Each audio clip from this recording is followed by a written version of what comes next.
Good morning, children. I am Surendra Yadav.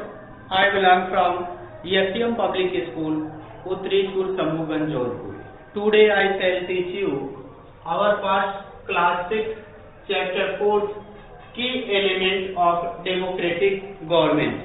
In this chapter, today I shall teach you participation.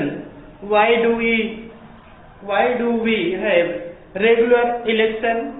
You have already read in the previous chapter that people make the decision in the democracy.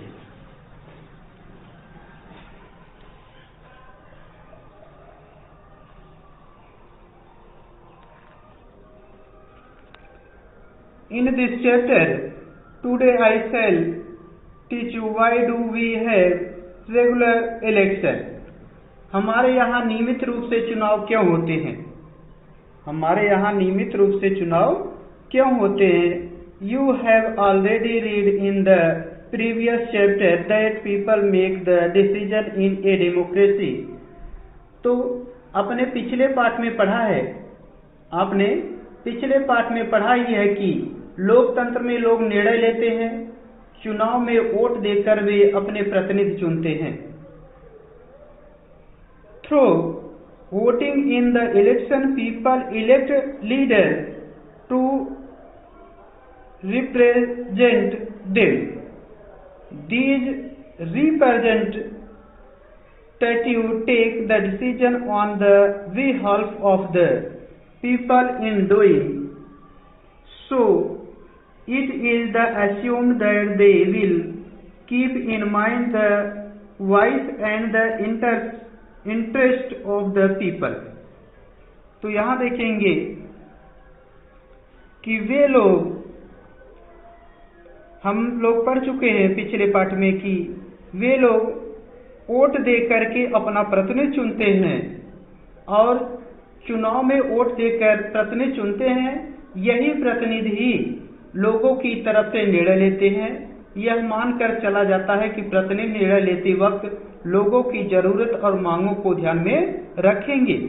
यहाँ देखा गया है, in doing so it is the assumed that they will keep, वे रखेंगे in mind, अपने mind में, the voice and the interest of the people, ये लोगों के निर्णय लेते समय लोगों की जरूरत और मांगों को ध्यान में रखेंगे. डिस्कस में देखेंगे, लुक एट सम न्यूज़पेपर, कुछ अखबार देखिए, and discuss some the election, और उसके बारे में, कुछ इलेक्शन के बारे में डिस्कस कीजिए, बात करें, चुनाव की खबरों पर चर्चा कीजिए.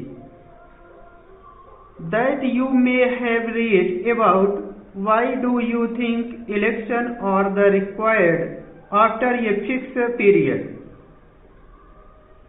चुनाव की खबरों पर चर्चा कीजिए, एक निर्धारित समय के बाद चुनाव होते रहने की क्या जरूरत है, क्या जरूरत है. डिस्कस, बातचीत में.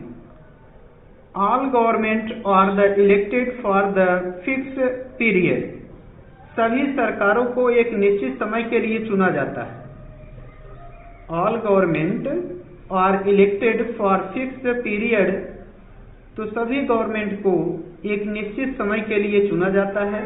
इन इंडिया, इंडिया में this period is 5 year, India में यह जो पीरियड है वह 5 ईयर का है. Once elected government can stay in power only for that period, एक बार चुनी गई सरकार, एक बार चुने जाने के बाद सरकार 5 वर्ष तक सत्ता में रहती है, 5 वर्ष तक सत्ता में रहती है. If they want to continue to be in power then they have to be re election by the people, यदि वह दोबारा लगातार शक्ति में बनी रहना चाहती है तब दे हैव टू बी, तब वह पुनः इलेक्शन कराती है, लोगों के द्वारा पुनः चुनाव कराती है. This is a moment when people can sense their power in the democracy. In this way the power of the government gets limited by the regular elections. यह निर्णय लेते हैं। सरकार का फिर से सत्ता में बना रहना तभी संभव है जब लोग उसे बार बार चुने। चुनाव का समय लोगों के लिए वह घड़ी है जब वे लोकतंत्र में अपनी ताकत को महसूस करते हैं। जब वो अपनी ताकत को महसूस करते हैं। इस तरह से नियमित चुनाव होने से लोगों का सरकार पर नियंत्रण बना रहता है। यहाँ power of the government gets limited by the regular election. Regular election से लोगों का सरकार पर नियंत्रण बना रहता है। आगे है other ways of the participating. तो इस शेडिंग को हम अगले वीडियो में पढ़ाएंगे। आज के लिए बस इतना ही।